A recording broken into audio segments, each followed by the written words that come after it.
Hemos leído esta pequeña porción que forma parte de ese proceso, ese tiempo en el cual el Señor fue crucificado, esas horas en las cuales Él estuvo en la cruz. Y dice el versículo 32 y 33 que después de ser juzgado injustamente y de ser condenado injustamente a la cruz, a la muerte, dice que lo llevaron y llevaban con él iban otros dos hombres para ser ajusticiados, y que cuando llegaron al lugar, dice, llamado de la calavera o Gólgota, dice que crucificaron allí a Jesús y también a estos dos hombres, dice, uno a la derecha y otro a la izquierda. Y Lucas define a estos dos hombres como malhechores, hacedores de mal. Marcos y Mateo nos dicen que estos dos hombres eran ladrones. Y así es como los conocemos tradicionalmente, los conocemos como los dos ladrones que fueron crucificados junto a Jesús.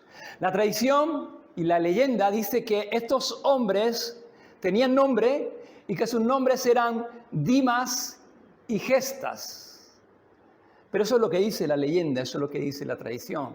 La Biblia no nos dice sus nombres, no porque no tuvieran nombre, por supuesto que tendrían nombre, sino porque los nombres no son importantes para esta historia. La Escritura, hermanos, nos presenta a estos hombres como dos personas anónimas que representan a la humanidad en general.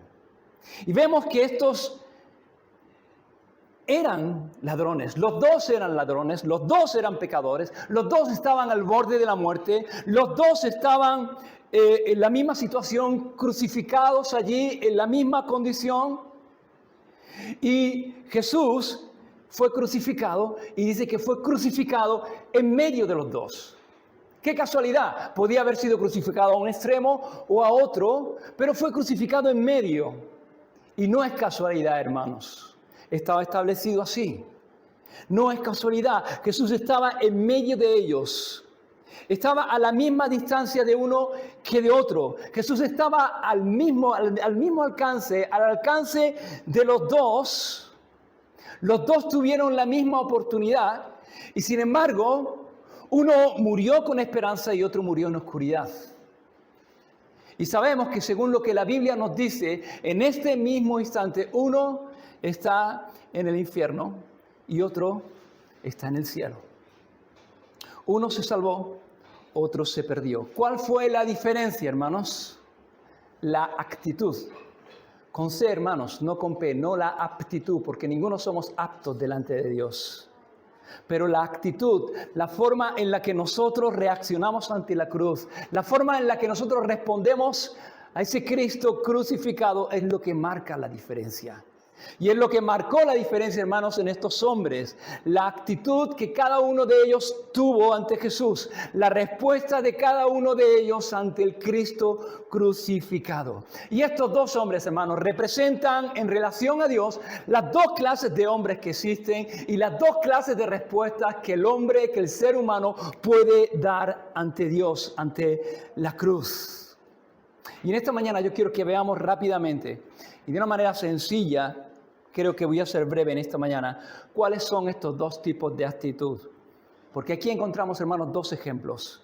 Un ejemplo de condenación, un ejemplo del camino que nos lleva a la condenación, un ejemplo de salvación, un ejemplo del camino que nos lleva a la salvación. Dos ejemplos, uno a imitar, otro a evitar. Y vamos a comenzar con el primer ejemplo. La actitud, el camino que lleva a la condenación. Dice que uno de ellos, uno de los ladrones, versículo 39, uno de los malhechores que estaban colgados, injuriaba a Jesús, lo insultaba, no paraba de insultarle y le decía, entre las cosas que este hombre le decía, si tú eres el Cristo, sálvate a ti mismo y a nosotros. Hermanos, yo no sé cuánta distancia había entre las cruces, sé que las tres cruces fueron clavadas, que estaban Jesús en medio, que uno estaba a la derecha, otro estaba a la izquierda. No sé qué distancia, ni creo que nadie sepa cuál era la distancia que había entre las cruces. Pero probablemente estaban bastante cerca la una de las otras, porque vemos que podían hablar entre ellos. Y que aún el ladrón que estaba a la derecha Podía escuchar lo que el ladrón que estaba a la izquierda hablaba con Jesús. Incluso hablaban entre ellos y podían escucharse, podían entenderse y podían hablar entre ellos. Y hermanos, sabiendo cómo era la muerte de la cruz, que era una muerte por asfixia, que por la propia posición de la persona que estaba crucificado le costaba trabajo respirar, tenía que hacer un gran esfuerzo para incorporarse, para tomar una postura que le permitiera poder tomar aire, poder respirar. Sin duda que esos hombres no tendrían mucho aliento, no creo que estuvieran dando muchas voces, pero se escuchaban, se escuchaba el uno al otro. Así que yo creo que no estaban muy lejas las cruces unas de otras, estaban cerca. Y si el ladrón, este primer ladrón que murió en la oscuridad, estaba crucificado a la derecha de Jesús, si este hombre giraba su cabeza a la izquierda, podía ver a Jesús.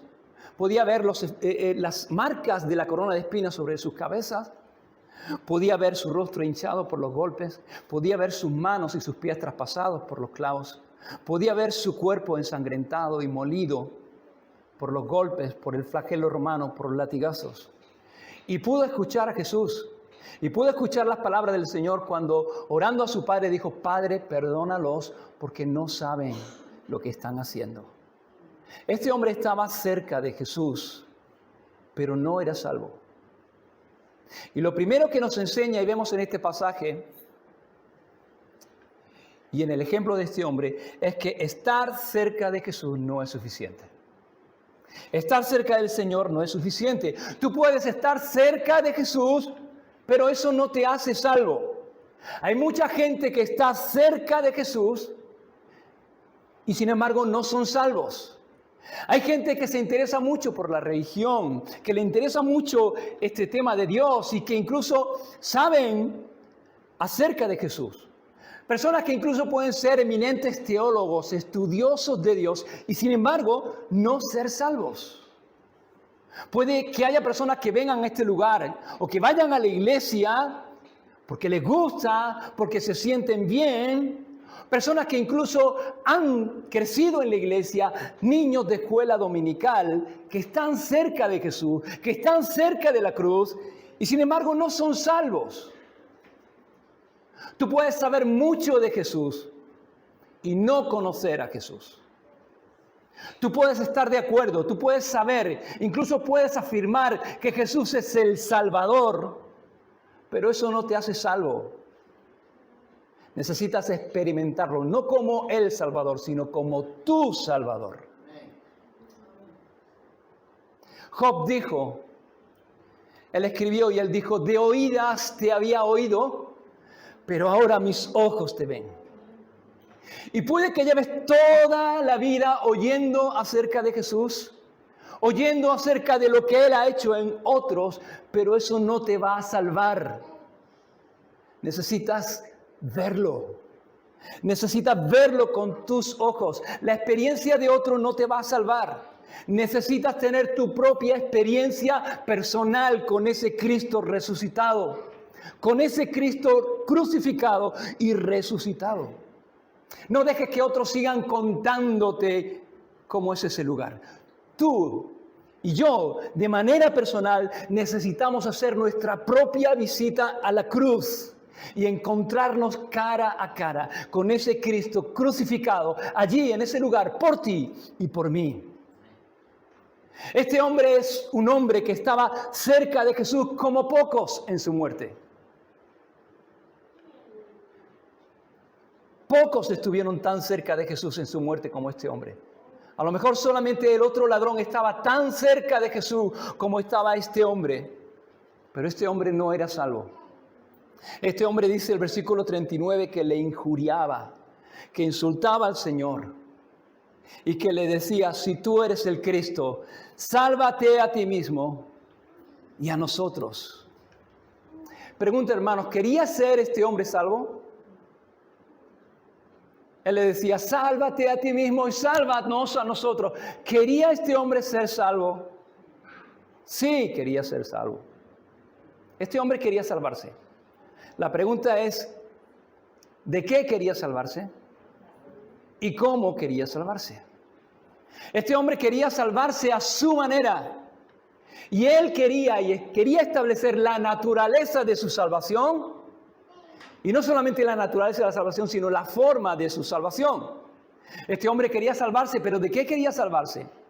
Este hombre lo que quería es salvar su pellejo. Este hombre lo que quería es ser librado de ese momento, del sufrimiento que estaba experimentando en ese momento. Ser librado de pagar las consecuencias de la vida que había vivido en ese momento. Quería ser librado de ese momento de la cruz. Quería salvarse de ese momento para poder seguir viviendo su vida exactamente igual que la había vivido hasta ese momento.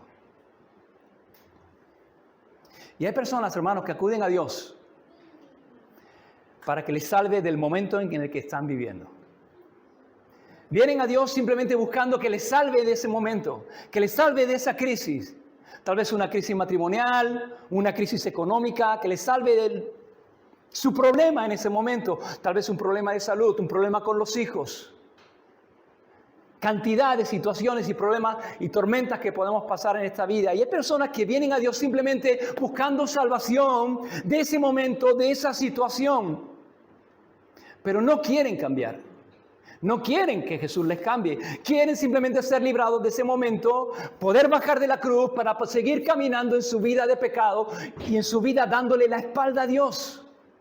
Son personas que acuden a Cristo en su necesidad y se olvidan de Él muy rápido en su prosperidad.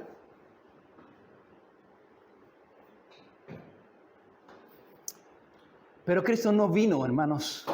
El Señor no vino para darnos una vida mejor en este mundo. No vino para eso.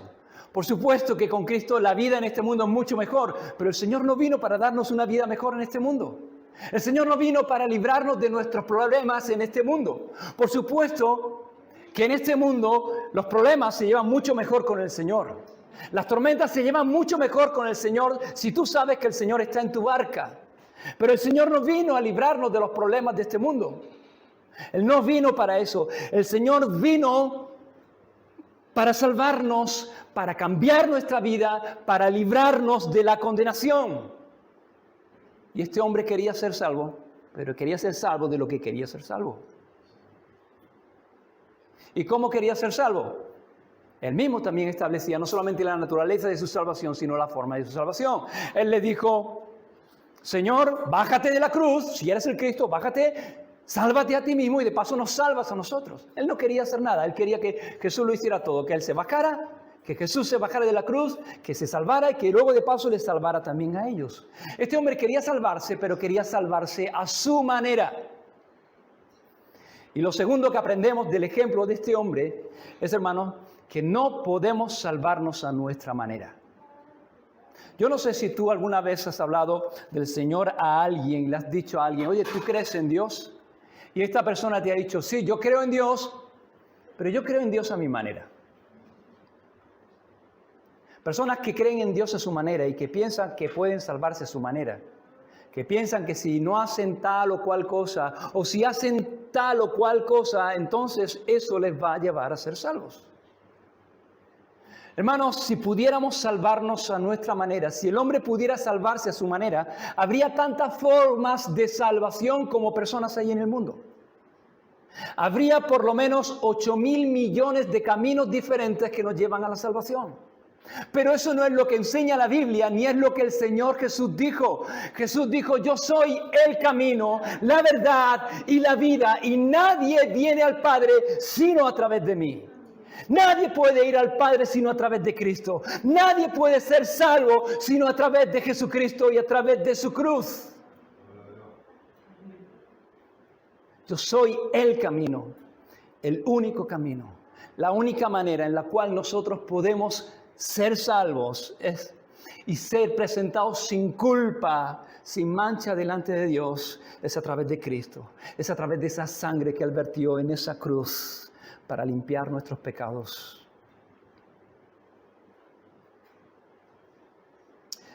Hermanos, si hubiera otra forma, si hubiera habido otra forma en la cual tú y yo pudiéramos ser salvos, ¿tú piensas que el Padre habría enviado a su Hijo a morir de esa manera? No hay otra forma, hermanos, solamente a través de Cristo. No podemos salvarnos a nuestra manera. Y este hombre injuria al Señor y le dice, si eres el Cristo, sálvate a ti mismo. Es lo mismo que estaban diciéndole todos. Todo el mundo, hermanos, en aquella mañana le estaba diciendo a Jesús, sálvate a ti mismo. Dice que los líderes religiosos en el versículo 39, burlándose de él, decía, a otro salvó, que se salve a sí mismo, si verdaderamente es el Cristo, el escogido de Dios. Los soldados también lo injuriaban y lo escarnecían y le decían, si tú eres el rey de los judíos, sálvate a ti mismo. Y este hombre se unió al grupo y comenzó a decir la misma cantinela, si tú eres el Cristo, sálvate a ti mismo y a nosotros. Hermanos, pregunta, ¿el Señor podía haberse salvado a sí mismo? Por supuesto. Por supuesto que sí. El Señor podría haberse salvado a sí mismo. El Señor podía haberse librado a sí mismo de la cruz. Él no tenía por qué estar en ese lugar. No tenía por qué estar en la cruz. Los clavos no retenían. Los clavos en las manos y en los pies no eran nada. ¿Qué son unos clavos en las manos y en los pies para el Dios Todopoderoso, Creador del universo? Nada. En un momento, Él simplemente con un gesto había tenido legiones de ángeles luchando en su favor, y las legiones romanas no eran nada contra el Señor. Los que retuvieron al Señor en la cruz no fueron los clavos, no fueron los soldados romanos. Lo que mantuvieron al Señor allí en la cruz fue su amor por ti y por mí, su empeño en salvarnos. Su empeño en salvarnos, hermanos. Y este hombre le dice, sálvate a ti mismo y a nosotros. Y lo que este hombre está pidiendo es imposible. Imposible. Era imposible que Jesús se salvara a sí mismo y nos salvara a nosotros. Era una cosa o la otra. Jesús sabía que podía salvarse, pero también sabía que el hombre, que tú y yo no podíamos salvarnos a nosotros mismos. Que alguien tenía que pagar el precio. Y Él estuvo dispuesto a pagar tu precio, mi precio, el precio de tu maldad, el precio de mi maldad, para poder perdonarnos a cada uno de nosotros. No era posible que Jesús se salvara y que al mismo tiempo nos salvara. No era posible la salvación sin la cruz. No es posible salvarnos sino a través de la cruz de Cristo. Y este hombre está allí con todo su descaro, injuriando al Señor y exigiendo al Señor. Si tú eres el Cristo, si tú verdaderamente eres quien dices ser, si eres el Cristo, tú tienes que hacer esto. Y le está diciendo al Señor lo que tiene que hacer, salvarlo, cómo tiene que hacerlo, bajando de la cruz, y cuándo tiene que hacerlo, ahora. Y hermanos, tenemos que aprender esto, tenemos que aprender que Dios no responde a exigencias. Y que no podemos enseñarle nada a Dios. Dios sabe.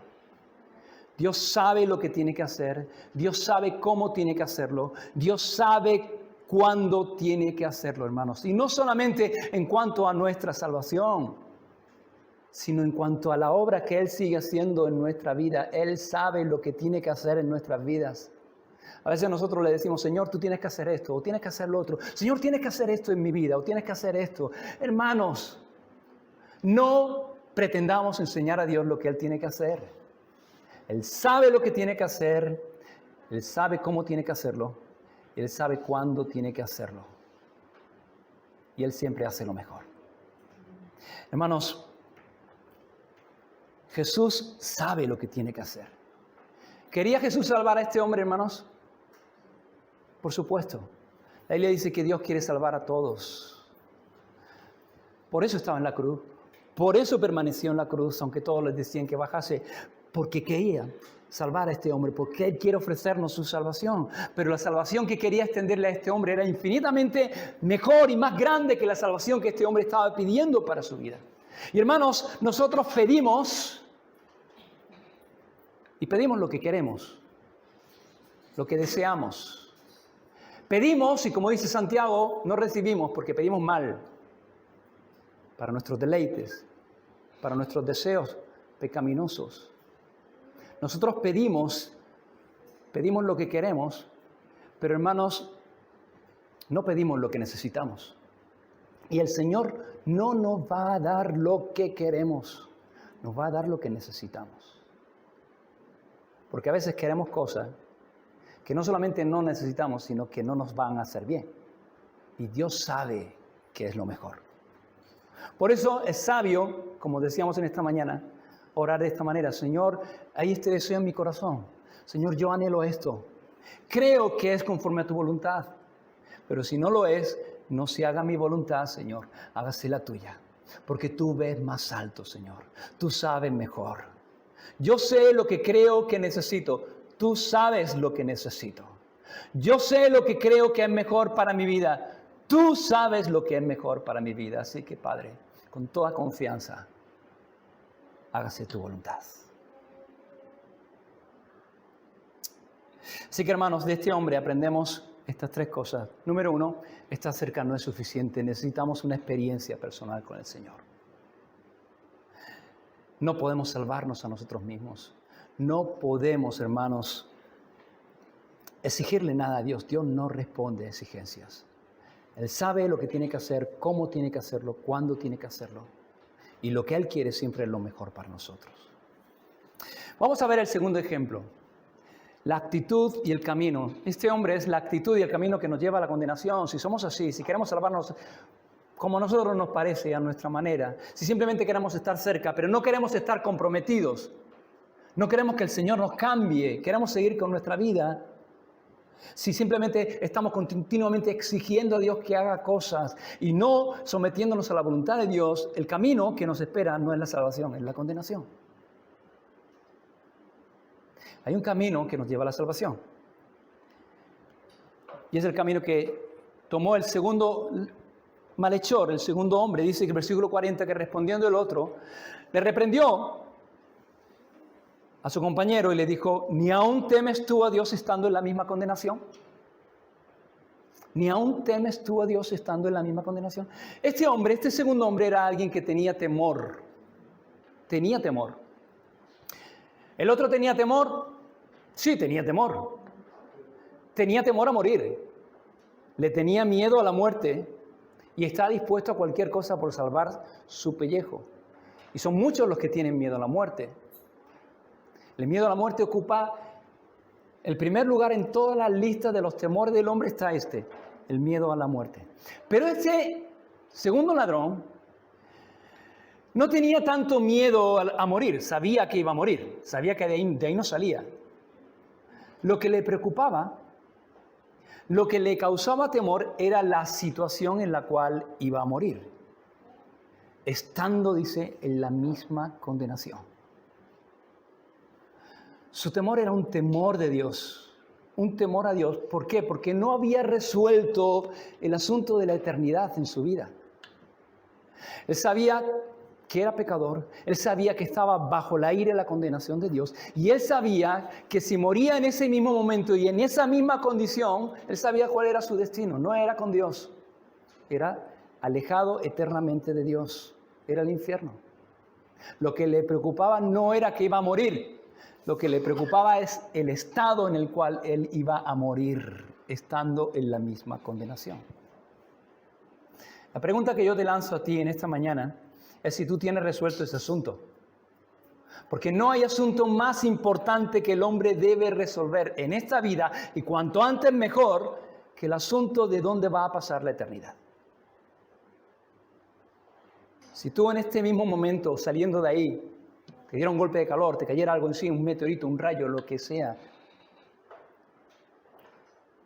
tú tienes seguro dónde vas a ir. Tienes resuelto el asunto de tu eternidad. Porque no hay cosa más importante ni más urgente que tengamos que resolver. El primer hombre tenía miedo a la muerte, pero no tenía temor a Dios. Y la falta de temor a Dios es el camino más derecho al infierno. Este hombre no tenía tanto miedo a la muerte, tenía temor de Dios. Y ese temor de Dios es lo que inquietaba su corazón y le llevó a decir las palabras que le dice al Señor Jesús. ¿Qué hizo este hombre? Fíjate, el versículo 41 dice, nosotros a la verdad padecemos Justamente porque estamos recibiendo lo que merecieron nuestros hechos. Este hombre está diciendo, yo soy un pecador. Reconozco que soy un pecador. Reconozco que merezco estar aquí. Este hombre está reconociendo su pecado, reconociendo la realidad de su alma. Este hombre reconoce la condición en la cual está, pero más aún reconoce quién es Cristo. Él dice, yo y tú justamente padecemos, recibimos lo que merecemos, pero este que está crucificado a nuestro lado, este no hizo ningún mal. Este no es malhechor. Este que está crucificado entre nosotros como si fuera un malhechor más, no es como nosotros. Hay una gran diferencia. Él es justo. Él es el santo, santo, santo. Yo merezco estar aquí. Él no sé por qué está aquí. Y este hombre está entendiendo su condición y la condición de Cristo. Está entendiendo quién es Él y quién es el que está crucificado a su lado. Y al reconocer y confesar su pecado está mostrando arrepentimiento. Y ese es el primer paso a la salvación. El primer paso a la salvación es el arrepentimiento, es reconocer nuestra miseria espiritual delante de Dios, reconocer nuestro pecado y confesar nuestro pecado delante de Dios. Y él está confesando, yo soy un pecador, yo merezco estar aquí. Él no sé por qué está aquí, porque él no es pecador. Versículo 42. Y dicho esto, dijo al Señor Jesús, acuérdate de mí cuando vengas en tu reino. Fíjate lo que le dice este hombre. Acuérdate de mí, Señor. Acuérdate de mí. ¿Qué está pidiendo este hombre? Con sus labios simplemente está pidiendo un recuerdo. Es lo único que tal vez se atrevía a pedir con sus labios, acuérdate. Pero en su corazón hay otro clamor. Con su corazón está clamando, sálvame. Señor, sálvame. Ten misericordia. Sálvame.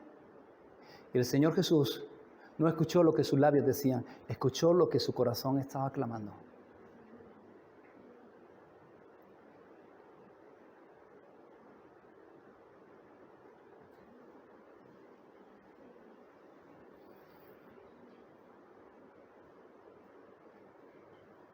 Acuérdate de mí cuando vengas en tu reino. Con esta oración está demostrando fe, que ha entendido quién es Cristo. Acuérdate de mí cuando vengas en tu reino, porque yo sé que tú tienes un reino. Está diciendo, tú eres el Rey, tú eres el Mesías, tú eres el Salvador. Está reconociendo quién es Jesús y está poniendo su confianza en Él para su salvación. Y este es el segundo paso, hermanos, que necesitamos para ser salvos. Confiar en Jesús, confiar en su obra, creerle a Él, creer que Él es quien dice ser, creer que Él es, que yo soy quien Él dice que yo soy y que Él ha hecho lo que Él ha dicho que iba a hacer. Descansar en sus promesas, descansar en su justicia. ¿Qué tengo que hacer para ser salvo? Muy sencillo. Número 1, reconocer que soy un pecador, que mi pecado me separa de Dios y por tanto me lleva a la condenación. Arrepentirme de mis pecados, pedirle perdón a Dios. Número 2, poner mi fe en Cristo y en su obra. Creer que Él murió por mi pecado, resucitó para mi justificación. Y la salvación, hermanos, está condicionada a estas dos cosas, a un verdadero arrepentimiento y a una verdadera fe, a una fe viva en Cristo y en su obra. Cuando hacemos esto, hermanos, descansamos en su obra, descansamos en lo que Él ha hecho, no en lo que tú y yo podamos hacer, sino en su obra consumada en la cruz. Y somos salvos porque Él pagó el precio de nuestra salvación, porque Él derramó su sangre en nuestro lugar y su justicia nos es imputada. Decía Spurgeon, yo soy deudor a la gracia de Dios, pero no a la justicia de Dios. Pues Él nunca me acusará de una deuda que ya ha sido pagada. Cristo dijo, consumado es. A menos que Dios sea injusto para demandar un pago doble por una deuda, ninguna alma por la cual Cristo murió como sustituto puede ser jamás echada al infierno. Sabemos que Dios es justo. Y este pensamiento de Dios como justo, al principio nos causaba terror pensar en esto, pero qué maravilla, decía Spurgeon, que esta misma creencia de que Dios es justo llegara a ser más tarde la base y el pilar en que se apoyaría nuestra confianza y nuestra paz. Dios es justo, el precio ya ha sido pagado. Este hombre confesó su pecado, mostrando arrepentimiento, puso su fe en Cristo para salvación. ¿Y cuál fue la reacción de Jesús? ¿Cuál fue la respuesta de Jesús? ¿Cómo reaccionó el Señor? ¿Cómo habrías reaccionado tú? Mira, en Mateo capítulo 27, versículo 44, nos da un poco más de luz, ¿no? Porque dice que los ladrones, en plural, también injuriaban al Señor. Estaban insultando al Señor. No dejaban de insultar al Señor mientras estaban crucificados y el Señor también. Los ladrones en plural. Así que este segundo ladrón, en un momento dado, también estaba juntamente con su compañero haciendo lo mismo. Estaba injuriando al Señor, insultando a Jesús, hasta que algo le hizo cambiar. ¿El qué? No lo sabemos. Tal vez su silencio ante los insultos. Tal vez sus palabras cuando el Señor, a pesar de los insultos y de las injurias, levanta sus ojos a su Padre y dice, Señor, Padre, perdónalos, porque no saben lo que están haciendo. Su capacidad de perdonar a los enemigos y hacerlo de corazón, tal vez fue su silencio, tal vez fueron sus palabras, pero algo ocurrió. Algo vio, algo escuchó que golpeó su corazón y que le cambió. Y que dejó de insultarle y comenzó a rogarle. Y comenzó a clamarle. Hace un momento me estabas insultando y ahora me pides que me acuerde de ti cuando venga en mi reino. ¿Qué habrías dicho tú? ¿Cómo habrías respondido tú? ¿Cómo habríamos respondido en medio del dolor, hermanos? En medio del sufrimiento, en medio de mi dolor más agudo, mi sufrimiento más cruel. Te están insultando.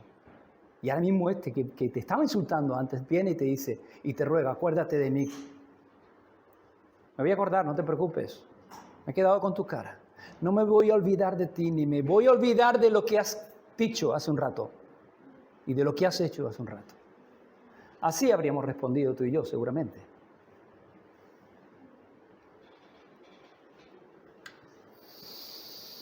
Pero ¿cómo reaccionó Jesús? El Señor le dice, de cierto te digo, que hoy estarás conmigo en el paraíso. Oh, cuántas gracias doy de que Jesús no sea como yo. Yo no sé tú, hermanos, pero yo doy muchas gracias de que Jesús no es como yo. De que Jesús no es como nosotros. Porque, ¿sabes? Mi historia, yo no sé si tu historia, pero sospecho que también. Mi historia es como la historia de este hombre. Mi historia es una historia en la cual hubo un momento en el cual yo estaba injuriando a Dios. Yo estaba insultando a Dios con mi estilo de vida, con mi forma de vivir, dándole la espalda a Dios, haciendo mis oídos sordos a su llamado. Y yo estaba insultando al Señor. Pero hubo un momento en el que algo cambió. Hubo un momento en mi vida en que mis ojos fueron abiertos. Hubo un momento en el que yo pude ver quién soy yo y quién es Él. Hubo un momento en el cual yo, al venir a Él, Él no me apartó, Él no me echó a un lado, sino que Él escuchó mi clamor y mis ruegos y me salvó y me hizo suyo. Y yo no sé si a ti te pasó lo mismo, pero sospecho que sí. Y doy gracias al Señor porque Él no es como nosotros, porque Él no es como yo. Y hermanos, y oremos para que el Señor nos cambie, para que seamos más como el Señor. Que Él Avive su obra por su Espíritu Santo en nuestros corazones para que podamos ser más parecidos al Señor. Podamos ver más las cosas como el Señor las ve y podamos reaccionar más como el Señor reaccionaba. Hermanos, me asombra, me admira, me encanta la misericordia y la compasión del Señor. Que aún hasta el último momento, hasta su último suspiro, en esos momentos de mayor dolor y de mayor sufrimiento, hasta el último momento estuvo alcanzando a las personas. Estuvo recibiendo a aquellos que venían a Él. Hasta en el último momento su pensamiento no estaba en Él. No estaba en lo que le dolía, en el sufrimiento, en la carga, en la tristeza de llevar nuestros pecados y estar separado del Padre. Estaba pensando en los demás. Hermanos, no ha habido nadie más humilde que Jesús. Porque no ha habido nadie que haya pensado menos en Él que Jesús. Y eso es la humildad. La humildad es pensar menos en nosotros. Y Jesús dijo, aprended de mí. Y queremos aprender muchas cosas del Señor. Nos gustaría predicar con el poder que predicaba Jesús. Nos gustaría hacer los milagros y las maravillas que Jesús hacía. Nos gustaría que la gente nos siguiera, las multitudes como seguían al Señor. Pero Jesús dijo, aprended de mí, que soy manso, que soy humilde. Aprended de mí a no pensar tanto en vosotros. Aprended de mí a pensar en los demás.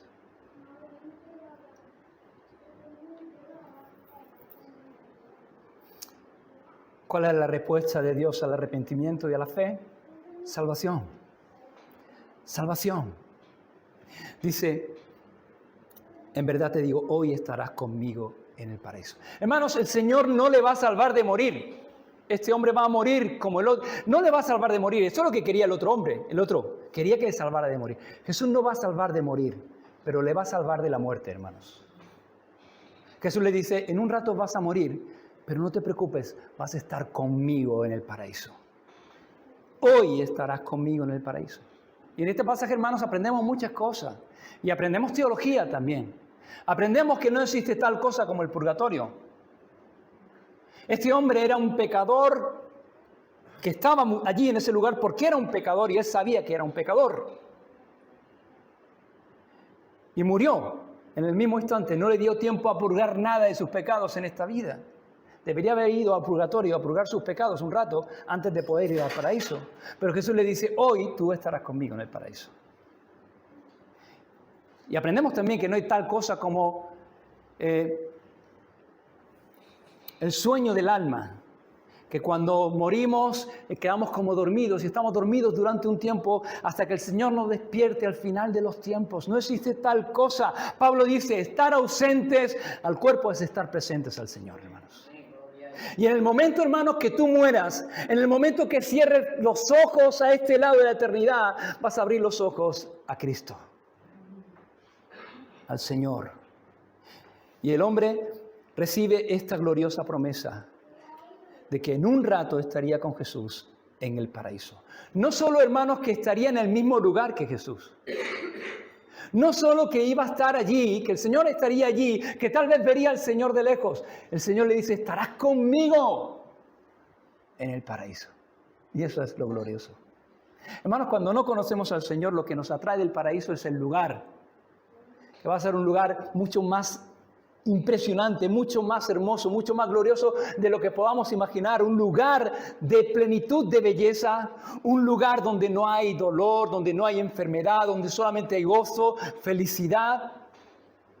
Pero hermanos, cuando conocemos al Señor y cuando amamos a Jesús, cuando hemos probado un poquito de lo que es estar en su presencia, cuando hemos probado un poquito de lo que experimentamos cuando estamos cerca del Señor, el gozo, la paz y la plenitud. Lo que nos atrae del cielo no es tanto el lugar, es la compañía. Es que en ese lugar vamos a estar con Él. Estarás conmigo en el paraíso, sobre todo su presencia. Rutherford, un conocido teólogo del siglo XVII, él escribió, él dijo, el cielo y Cristo son la misma cosa. Estar con Cristo es estar en el cielo y estar en el cielo es estar con Cristo. Oh, mi Señor Jesús, si yo estuviese en el cielo sin ti, el cielo sería el infierno. Y si estuviese en el cielo contigo, el infierno sería un cielo para mí, puesto que tú eres todo el cielo que yo anhelo. El cielo, hermanos, es el cielo y es lo que es porque el Señor está allí. Y la promesa, hermanos, que nos tiene que llenar de gozo, no son las calles de oro, no es el mar de cristal, no es la cantidad de árboles hermosos, los paisajes, las moradas que vamos a recibir. Lo que nos tiene que llenar de gozo es esta promesa: estarás conmigo, que estaremos con el Señor.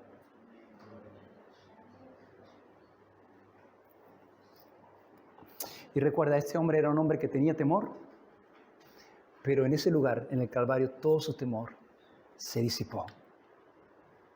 El corazón de este hombre fue sumergido en un dulce consuelo, sabedor de una esperanza cierta. Y una visita a la cruz, un encuentro con Cristo, resuelve el asunto de tu eternidad y disipa todos tus temores. Y termino, hermanos, sé que a lo mejor me he extendido más de lo que pensaba. Hemos visto dos modelos, hermanos, dos ejemplos que nos llevan a lugares muy diferentes. Y la pregunta es, ¿qué modelo vamos a seguir? ¿Quién vamos a ser nosotros? Tú puedes seguir creyendo a Dios en tu manera. Puedes seguir creyendo en Dios a tu manera, pensando que puedes salvarte a tu manera. Puedes seguir tu religión y puedes seguir tu vida religiosa. Puedes seguir estando cerca del Señor sin conocer al Señor. Puedes seguir tu vida viviendo como siempre, viviendo en tu pecado, viviendo sin querer que Él te cambie. Pero esa vida, esa decisión tiene un destino. Tu destino será el destino del primer ladrón. O puedes reconocer quién eres y puedes reconocer quién es Jesús. Puedes reconocer tu pecado y puedes venir a Dios en arrepentimiento y fe. Poner tu confianza en Jesús y en su obra. Y si hacemos eso, hermanos, entonces sabemos que un día estaremos donde está el segundo ladrón. Estaremos con Jesús en el paraíso. Yo te aconsejo que tomes el segundo camino. El primer camino es amplio, es ancho, es fácil de andar. El segundo no tanto. El segundo es estrecho. Tiene curvas, tiene cuestas, pero merece la pena. El destino merece la pena. ¿De qué sirve el camino? De nada. Lo importante es el destino. Lo importante no es el camino, sino lo importante es a dónde te lleva ese camino. De esta historia aprendemos también algo. Aprendemos que nunca es demasiado tarde para acudir al Salvador.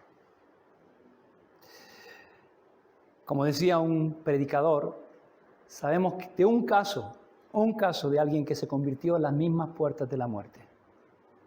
Pero, para que nadie se espere, un solo caso para que nadie se confíe. Hay mucha gente que dice, bueno, sí, yo sé que mi estado, sé que si muriese ahora mismo, sé dónde voy. Pero soy joven, tengo cosas que hacer, quiero disfrutar la vida más adelante, en el futuro. Esas son las palabras del necio. Esas son las palabras de esa persona al cual el Señor le dice, necio. Necio. Porque el futuro no nos pertenece. No sabemos ni lo que vamos a hacer dentro de una hora. No sabemos. Mañana, si Dios quiere, me iré de vacaciones. Pero si Dios quiere, porque el futuro no está en mis manos, está en las manos del Señor. No podemos tomar decisiones en el futuro, tenemos que tomarlas en el presente. Y hermanos, el presente determina el futuro. Así que no hay cosa más urgente que resolver ese asunto de la eternidad en tu vida. Amén.